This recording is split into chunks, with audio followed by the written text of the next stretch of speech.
Welcome back to another live feed. Let's get into 1986 Mets. Haven't had that spirit here since 1969, October 27th to 1986. Let's get into it, man. 1 year dynasty inside the rise and the fall. 1986 Mets. Baseball's impossible.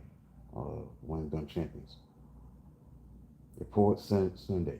The end of daylight savings time gave an extra hour of sleep to all who stayed up late, celebrating or just basking in the witnessing of a miracle.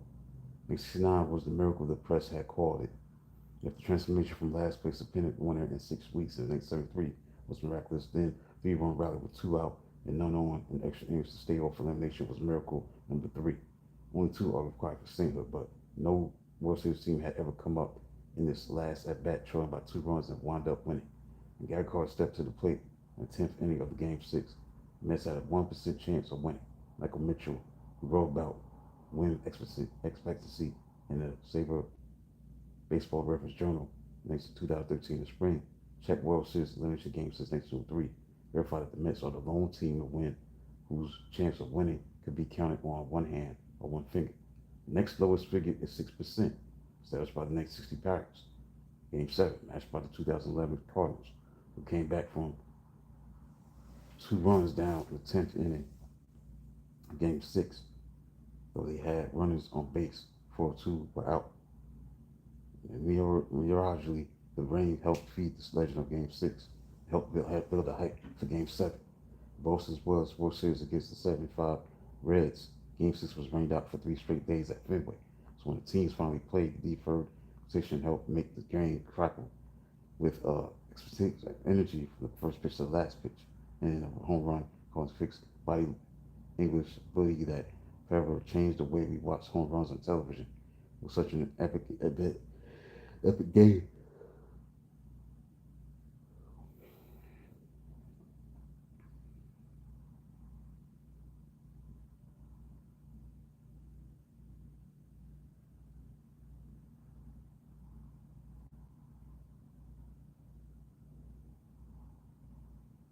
We thought the Red Sox won the World Series on fixed blast.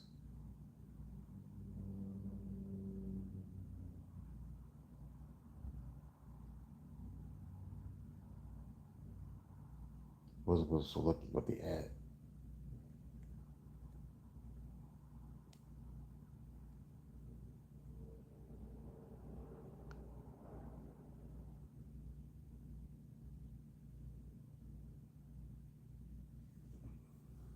We got to a 3-0 early start in Game 7 75. Boston in ninth. On a bloop hit by that year's National League MVP Joe Morgan, with World Series MVP Pete Rose belly flopping to third on the plate. If additional emphasis was needed, there was also less up there for both the Mets and Red Sox.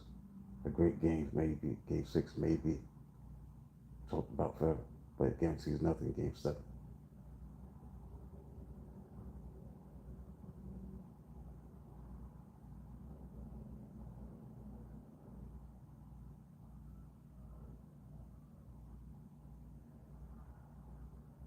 For Game 7, the 38.9 rating was the fourth highest rated.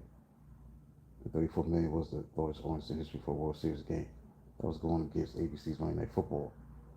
Giants Redskins game had the lowest rating, 8.8, to that 0.6 Monday Night Football started in 1970.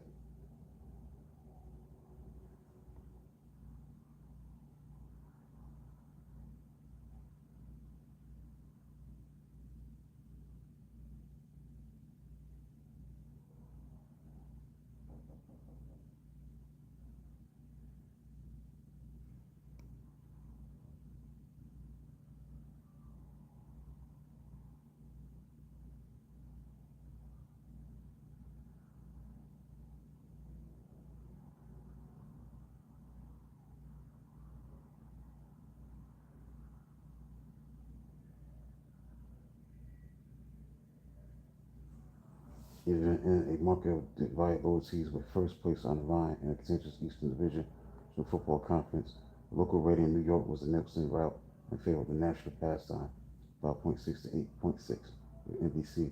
The Mets pulling in a 71 share. The sign game of the World Series will be closer on the field But many who saw the game, even played in it, say they would never doubted the Mets would win. The outcome was far from assured.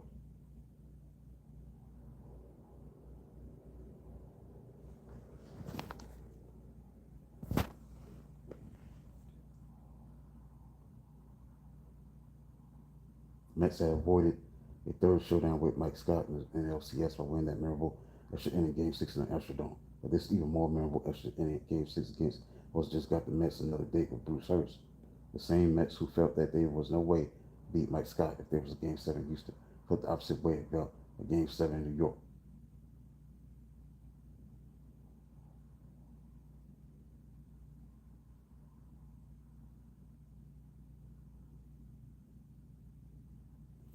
Extra day allowed the Red Sox to start Bruce Hurst 2-0 with a 1.06 ERA instead of erratic or Ken Boyd, Rondon, and an extra day rest too, but like Hurst, Lucy Bill Buckner received cheese in the first inning. Even the hardest core Mets fan could not deny Buckner the tiny validation of a two-out single. He was stranded. The first blows came down in the second inning. Dwight Evans and then Rich Gedman homered to start the inning. Rich Gedman's drive bounced off Strawberry's glove and landed off over the fence. He looked in his glove and jumped up and down when he saw it wasn't there. So many Mets fans drew a bitter memory from the last Game 7 they played in 1973 John Matlock.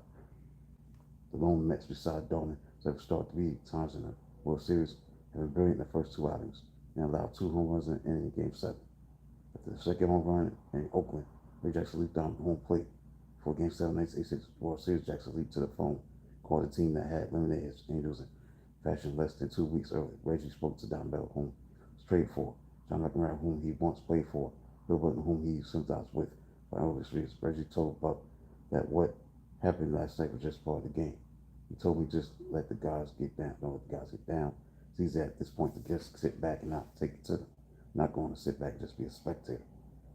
Bill was a spectator, sitting on the bench for the 4th time in the World Series. He was bad mere 11 times against the Mets.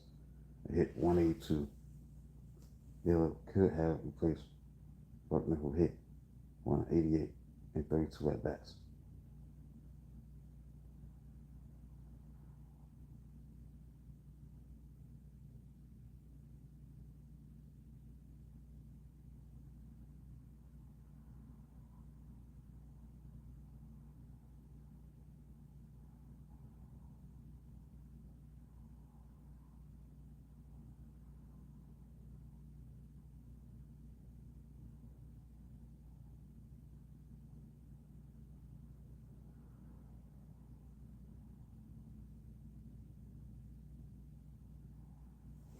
Washington drove in 1 run apiece. Jim Rice, who hit 333 and 27 at bats, did not drive in a single run. He never had a chance. The Hall of Fame slugger led off an inning 15 times. Each time the result of Buckner having made the 3rd out. Dolan, who had retired all 12 Red Sox, faced with runners in scoring position in the first 2 starts.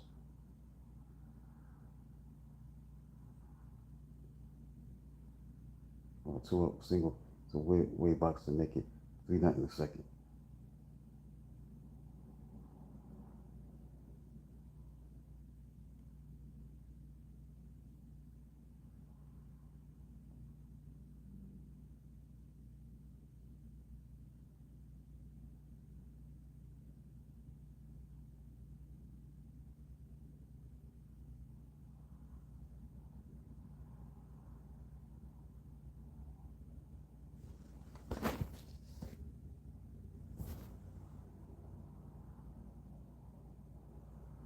Bruce Hurst retired after the first 4 Mets on 11 pitches. Ray Knight singled in the second, set down on every Met until the 6th. So they hit some balls hard. Hurst split fingers. Fastball seemed to advise the Mets like Scott's saying scoff. Hurst cruised through the order twice. Pitched to 1 batter over the minimum. No other World Series repeat had to go out and prove the voters were right. Chicken before hatching. Accounting department still results when the Mets seemed dead in Game 6. This didn't look so alive as in Game 7 flew by. One out in the sixth. Hurst had retired 11 in a row. Boston had 11 more outs to get to become champions.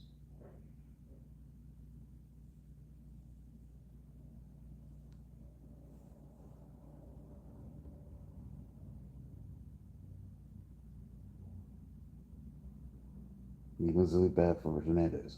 Fan 4 of 8 of batters. Hit a breaking ball into left field. Base hit. Mookie Wilson also pulled a single to left. Tucker came up. This swing was the lone Met that had faced Hurst prior to the World Series. Series he hit New York's only home run against him. Went 4 for 9. To that point in his career, he was a .350 career hitter against Hurst in 20 at bats. And Lefty was careful.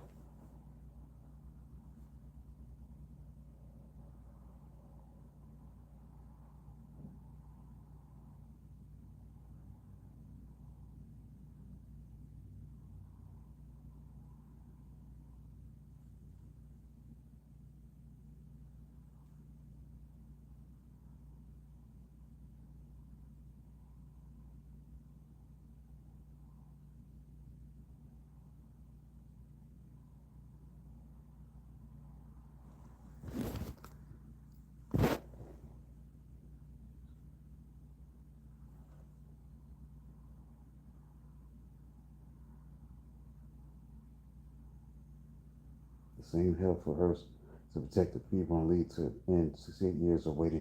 He had limited Hernandez to 1 for 7 so far in the series. A double play would end the inning, squash the best chance so far to break through against Hurst. Game 6, however, the mood had changed. This wasn't one pitch away from sure defeat. It was just the 6th inning, but it was time to act.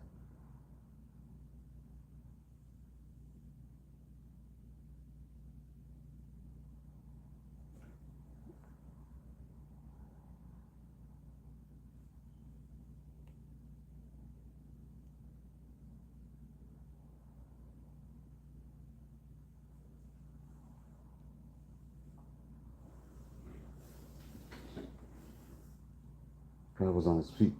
Both field's arms rolled away in the front row. Hernandez was down a strike in the count. Swung out a fastball against shoulder high. Ball landed in left center. 2 runs scored. Tucker went to third. Nance clenched his fist in triumph. So many people at the Giants Redskins game at the Meadowlands, armed with transistor radios and portable TVs. The crowd in New Jersey cheered as one hit at the same time. The Mets completed a 49-yard play, finding the players. It was weird. Neil Okowitz said after the Giants' 27-20 win. Despite all the attention for the game at Shea, there were 75,923 at the ends with just 941 no-shows. I'm sure surprised there was so many people here. Giants quarterback Bill Sims said when the night was over. There was more cheers across the tri-state when Gary Carter hit the next pitch off the end of the bat. Dwight Evans smothered it with his glove. Evans held it up lest he dove off and prevent the tying run crossing the plate. And Evans, with his cannon-like arm, grew to second for the second out.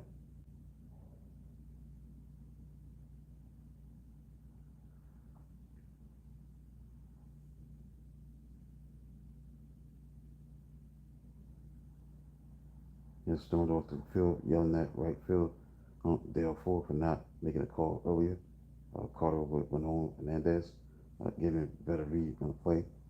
Thus Carter costing him a hit and RBI. What mattered was the game was tied.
and jumped in the air a little between first and second and stepped on home plate.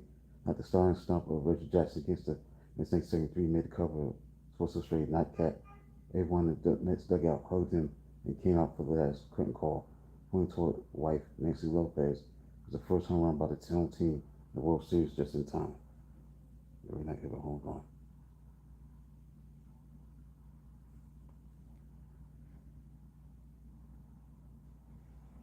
Yeah, for Kevin Sorority.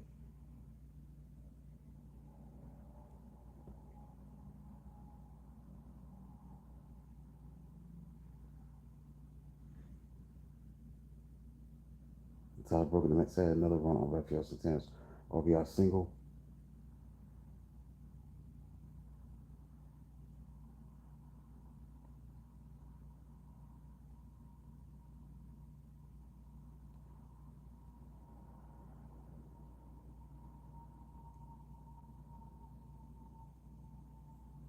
Next escape was 6-5 lead.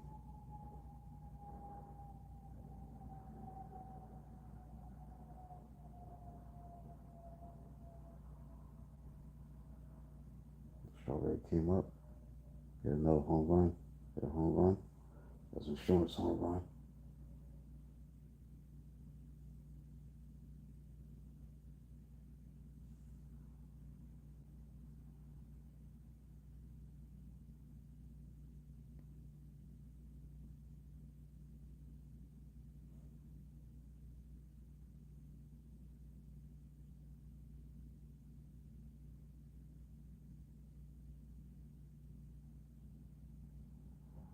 Take the 5.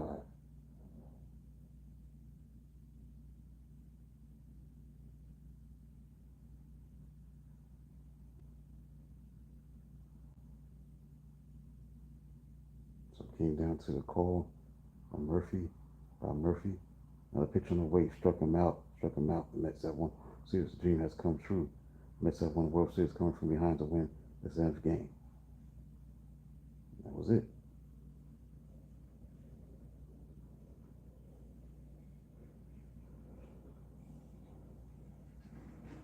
Just Roscoe. Strikeout pitch. That was it.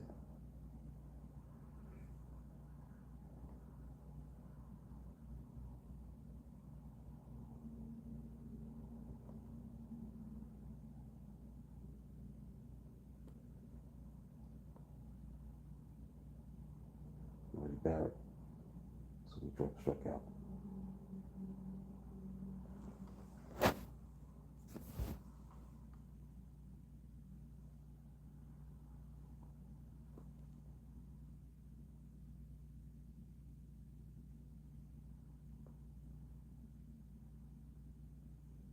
So that's it for that. Being chapter 15 tomorrow. I don't know what extra time. I'll see what happens with that. Pick up the Mets, chapter 15. That's it. Yeah, I'm done. So we're done.